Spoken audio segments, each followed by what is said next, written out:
Wa ila hadha tawassul asyara al-Imam Malik rahimahullah lamma sa'alahu al-Khalifah al-Mansur wa huwa bil Masjid an-Nabawi, astaqbilul qiblata wa ad'u am astaqbilu Rasulullah sallallahu alaihi wasallam. Faqala lahu wa lima tasrif wajhaka anhu wa huwa wasilatuka wa wasilatu abika Adam ila Allah Ta'ala. Bal istaqbilhu wastashfi' bihi fayashfi'ahu Allah fika. Jadi satu hari Imam Malik bin Anas al-Asbahi yang menjadi Imam Darul Hijrah, menjadi ulama besar di kota Madinah pada zaman beliau menemani Khalifah Al-Mansur, iaitu Abu Ja'far, salah satu penguasa daripada Bani Abbasiyah, kerajaan Bani Abbasiyah. Jadi Imam Malik bin Anas rahimahullah ni, usia beliau panjang dan beliau bertemu dengan banyak pemimpin-pemimpin. Tak kurang daripada 5 orang khalifah beliau jumpa, antaranya Khalifah Al-Mansur, Abu Ja'far Al-Mansur. Kalau saya tak salah beliau juga sempat bertemu dengan Khalifah Harun Ar-Rasyid. Khalifah Harun Ar-Rasyid rahimahullah ta'ala, rahmatal abrar al-muqarrabin. Jadi khalifah zaman dahulu ni jangan kita rasa macam khalifah zaman sekarang ni terpaksa meraihkan rakyat lebih, sebab dia nak ambil suara undi dan lain-lain. Kadang-kadang dia terpaksa akur dengan rakyat. Tapi kalau khalifah zaman dahulu powerful betul lah, dia memang betul-betul power punya, dan digeruni, ditakuti, kerana mereka tu, sebahagian mereka tu pakai sistem kuku besi, dan mereka sebahagian juga memperolehi tahta tu kadang-kadang dengan bunuh adik sendiri kadang-kadang. Jadi jangan main-main. Dia bukan main boleh pujuk-pujuk rakyat. Dia tak ada, kau ikut aku, kau selamat, kau kaya raya. Kau tak ikut aku, sat, macam tu. Ni khalifah zaman dahulu, ngeri kita. Tapi tak semualah yang zalim. Banyak yang alim-alim, banyak yang soleh-soleh pun ada juga. Jadi seperti mana kita juga tahu dalam sejarah, Imam Malik sendiri pun pernah diseksa, dipenjarakan. Imam Ahmad dipenjarakan oleh keturunan-keturunan ni jugalah ni, keturunan khalifah zaman dahulu. Padahal siapa tak kenal Imam Malik bin Anas al-Asbahi. Imam Ahmad bin Hanbal hafal 1 juta hadis, terkenal luar biasa, doa mustajab. Tapi raja berani tangkap dia, paksa dia, suruh mengikuti fahaman dia yang mengatakan Quran itu makhluk.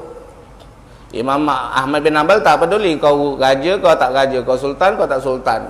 Aku berpegangan pendapat bahawasanya Quran kalamun qadimun la yumallu sama'uhu. Maka beliau pun dipenjarakan dan dipecut, dirotan dengan dahsyat. Padahal waktu tu usia beliau dah tua, sehingga nyaris-nyaris kainnya terbuka kerana terlalu teruk dipecut, menyebabkan kain tu punya tali putus. Bayangkan tu, kita kalau kena pukul pun pakai tali pinggang, pukul masih aja melekat seluar tu. Tapi Imam Ahmad bin Hanbal dari terlalu banyaknya pecutan dan kuatnya pukulan menyebabkan putus tali seluar beliau, nyaris-nyaris terbuka auratnya. Hanya semata-mata nak berpegang teguh kepada akidah Quran bukan makhluk. Maka Imam Syafi'i juga pernah ditangkap, diborgol, dirantai, diseret di hadapan khalifah kerana dituduh sebagai orang Syiah, bawa ajaran sesat. Maka beliau akhirnya berdebatlah dengan raja. Imam Syafi'i, siapa tak kenal Imam Syafi'i? Ngeri tu. Imam Malik bin Anas pun ditangkap dan dipenjarakan oleh khalifah-khalifah kerana powerfulnya raja pada zaman dahulu. Padahal kata Imam Syafi'i, saya ni dah jumpa macam-macam khalifah, dah jumpa macam-macam raja, dah jumpa macam-macam pemimpin, tapi saya tak pernah takut tengok orang seperti mana saya takut tengok Imam Malik bin Anas. Sebab di hatinya ada rasa takut kepada Allah, sehingga memunculkan rasa khasyah, wibawa yang luar biasa. Sehingga kalau Imam Syafi'i kadang menggeletar di hadapan gurunya Imam Malik. Kalau nak buka kitab ni, baca kitab Iqra' ya Syafi'i, buka pelan-pelan supaya tak dengar bunyi tu. Kita kan itu kan kurang ajar tu. Ini Imam Syafi'i ni depan gurunya Imam Malik tak berani, pelan-pelan, takut bunyi apa tu, lembaran kertas dia tu mengganggu untuk guru je Imam Malik. Pasal apa? Dia kata aku dah jumpa macam-macam raja, macam-macam pembesar, aku tak takut tu, biasa je aku. Tapi jumpa Imam Malik, jangan main-main, menggeletar aku. Kerana ada takut kepada Allah, cahaya takut kepada Allah menyinar di wajah Imam Malik, sehingga menyebabkan gerun di hati siapa? Gerun di hati orang yang melihatnya. Dan itu dikatakan dalam satu hadis, man khafallah khawafallah minhu kulli syai'. Wa man lam yakhafillah khafa min kulli syai'. Atau kama qala. Siapa yang takut kepada Allah, betul-betul takut punya, bukan buat-buat, bukan berlakon, maka seluruh makhluk yang lain akan takut kepada dia. Tapi barang siapa yang tak takut sama Allah, maka dia akan takut kepada segala sesuatu. Orang kalau di hatinya tak ada Allah, yang dikejar bukan redha Allah, maka dia akan takut kalau orang pelekeh dia. Dia akan takut orang mengumpat dia. Dia akan takut kehilangan kursi dia. Dia akan takut kehilangan harta dia. Dia akan takut perniagaannya bankrupt. Dia akan takut macam-macam. Kenapa? Karena di hatinya tak ada takut Allah. Dia akan takut segala sesuatu. Tapi kalau di hati itu ada takut Allah, yang dilihat redha Allah, kerinduan kepada Allah, kemurkaan Allah yang dipandang, maka insya-Allah semua benda yang ada di muka bumi akan takut, akan tunduk pada dia. Sampai binatang pun akan tunduk pada dia. Dulu kita selalu dengar bagaimana ulama-ulama, bila mana ada harimau, ada singa, adalah diajukan kepada mereka, harimau, singa, akhirnya apa dia? Bersimpul di hadapan mereka, takut sama ulama, takut sama orang soleh. Begitu juga kalau zaman dahulu, orang kata mungkin zaman dahulu, baru-baru ni aje lah, kalau tengok dekat Facebook ada orang Israel, saya tak tahu betul ke tak betul video tu, tapi nampak macam betul. Orang Israel dia lepaskan anjing yang apa tu, bulldog tu, anjing yang memang terkam je gila-gila punya, dilepaskan kepada satu orang hamba Allah Palestin bersama dengan adik dia ke dengan anak dia yang masih budak lagi. Anjing tu berlari nak terekam, suruh terekam orang yang sedang solat, orang muslim sedang solat. Apalah hamba Allah tu mungkin kerana hatinya ada takut sama Allah, solat selama godok dia sembahyang. Anak dia tu ketakutan, duduk berselindung di belakang bapak dia tu. Tengok apa jadi, anjing tu tak jadi dah terekam. Depan orang tu menggongong-menggongong, lepas tu senyap, langsung bersimpul depan hamba Allah. Ini bukan bohong-bohong, bukan cerita ulama zaman dahulu aja. Kalau mereka takut sama Allah, Allah tundukkan makhluk-makhluk di hadapan mereka, bukan. Zaman sekarang ada tu video tu, tengok tu dalam Facebook tu. Kerana itu kita kena melatih diri kita takut kepada Allah Subhanahu Wa Taala. Siapa yang takut kepada Allah Subhanahu Wa Taala, maka Allah akan munculkan di wajahnya tu rasa kegerunan. Apalagi orang-orang kafir kalau tengok.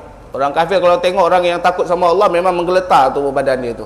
Kalau dia tak, mungkin dia jatuh cinta sama orang yang cintakan Allah Subhanahu Wa Taala. Ni Imam Malik bin Anas. Tapi kita nak cerita macam mana pun orang tu, raja takut kepada Imam Malik, tapi kerana mereka tu punya power yang kuat, maka dia tak peduli. Kalau Imam Malik tak nak ikut dia, dia akan penjarakan Imam Malik.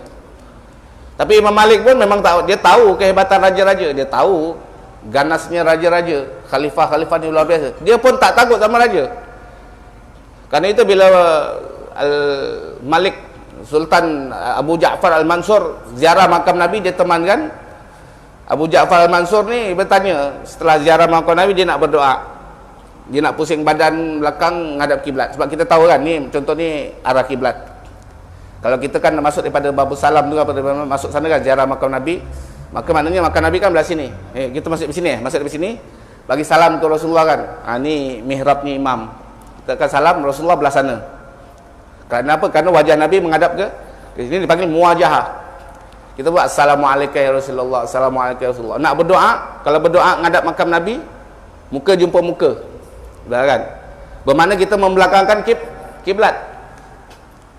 Sedangkan kita tahu adab berdoa mesti ngadap kiblat. Maharaja tanya, wahai Imam Malik bin Anas, saya ni nak ngadap kiblat, nak berdoa atau nak ngadap makam Nabi? Marah Imam Malik. Woi, apa benda kata Imam Malik bin Anas? Wal matasrif wajhaka anhu. Asal kau nak palingkan muka kau daripada wajah Nabi. Sehingga kau konon-konon nak menghadap arah kiblat. Betul, arah kiblat arah yang mulia. Tapi bila kau berada di hadapan Nabi, kenapa kau nak palingkan wajah kau daripada Rasulullah sallallahu alaihi wasallam? Sedangkan Rasulullah tu, kata Imam Malik bin Anas, wasilatuka wa wasilatu abika Adam. Baginda inilah merupakan wasilah kamu, perantara kamu kepada Allah Subhanahu Wa Taala, dan perantara bapakmu, moyangmu Sayyidina Adam alaihi wa ala nabiyina afdhalus salatu wassalam. Nah, ini diriwayatkan daripada Imam Malik bin Anas tentang adab kita kepada Sayyidina Rasulullah SAW. Dan di dalam kata-kata ini Imam Malik bagi tahu kepada kita bahawasanya hadis tawasul Nabi Adam kepada Rasulullah bukan palsu, bukan hadis yang tidak diterima. Kalau tidak diterima hadis itu, maka Imam Malik tidak akan membicarakan hal itu di hadapan khalifah. Dia kata ini wasilahmu, baginda wasilahmu kepada Allah dan wasilah moyangmu Nabi Adam alaihissalam ketika mana dia memohon keampunan daripada Allah Subhanahu Wa Taala. Jadi hadirin-hadirat, kalau hari ni tuan-tuan terbaca ke dalam internet ke dalam surat khabar ke, terdengar ceramah ustaz ni, ustaz tu kata bahawasanya Nabi Adam bertawasul kepada Rasulullah SAW, hadis tu katanya hadis palsu atas daif, pedulikan, apik kan, jangan pedulikan. Kenapa? Kerana Imam Malik bin Anas sendiri mensahkan hadis itu adalah hadis yang benar. Nak ikut siapa? Nak ikut profesor doktor zaman sekarang atau nak ikut Imam Malik bin Anas al-Asbahi? Betul. Sedangkan antara Imam Malik bin Anas dengan Rasulullah hanya dua rawi sahaja.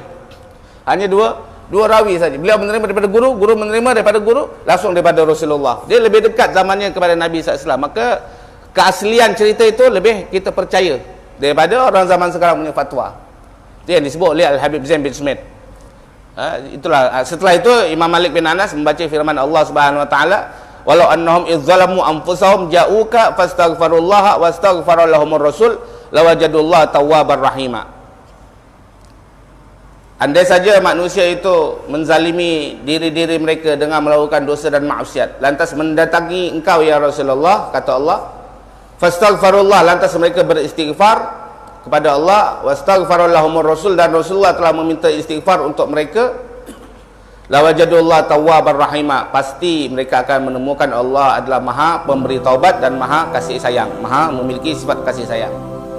Hal ini disebutkan oleh Imam Al-Qadhi Iyad dalam kitabnya Asy-Syifa.